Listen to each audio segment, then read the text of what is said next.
नमस्कार. अश्विनीज food lab मराठीमध्ये आपले स्वागत आहे.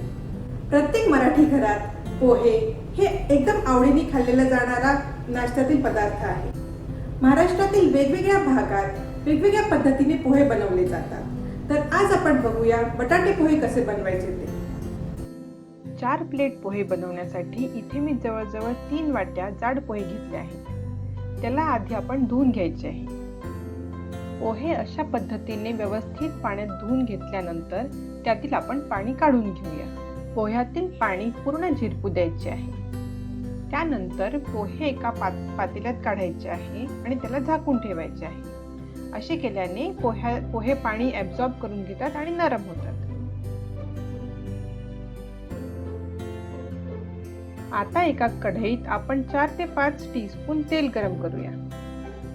तेल गरम झाले की त्यात घालायचे आहे 1 टीस्पून जिरं, 2 टीस्पून मोहरी आणि अर्धा टीस्पून हिंग.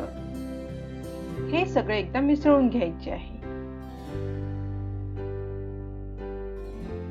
मोहरी तडतडली की त्यात घालायचा आहे 1 बारीक चिरलेला कांदा.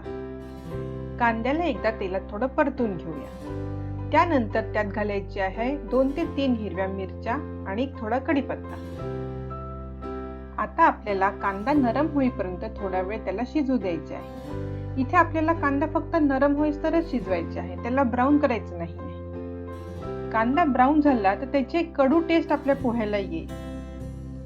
कांदा नरम झाला की त्यात घालूया 1 टीस्पून हळद. आता आपण यात घालूया 1 मोठा बारीक चिरलेला बटाटा. इथे मी बटाट्याला आधी धुवून सोलून त्याचे अशा पद्धतीचे चौकोनी काप करून घेतले आहे.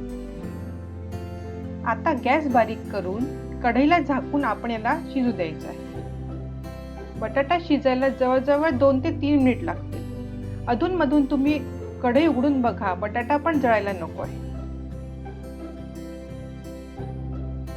जवळजवळ 3 ते 4 मिनिट झाले आहेत. ह्यात आता आपण घालायचं आहे चवीपुरती साखर आणि मीठ.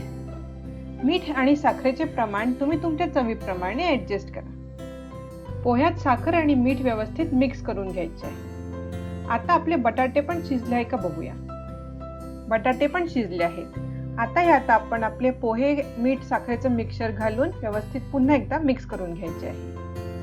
हे आपल्याला तोपर्यंत मिसळायचे आहे जोपर्यंत पूर्ण पोह्यांचा पिवळा कलर युनिफॉर्म येत नाही. तुम्हाला आवडत असल्यास तुम्ही यात लिंबाचा रस पण घालू शकता. आता आपण याला झाकून कमीत कमी 1 ते 2 मिनिट एक वाफ येऊ देऊया.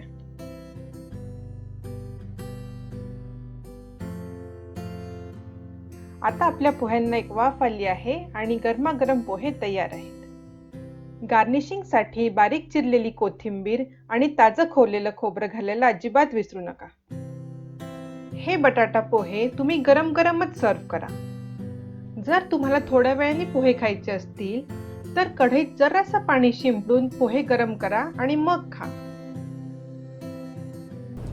तर माझी ही रेसिपी वापरून तुम्ही बटाटे पोहे नक्की बनवा, खा आणि सगळ्यांना खाऊ घाला.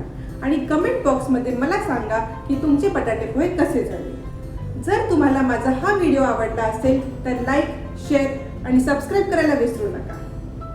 असेच वेगवेगळे पदार्थ बघण्यासाठी अश्विनीज फूड लॅब मराठीवर येत राहा. धन्यवाद.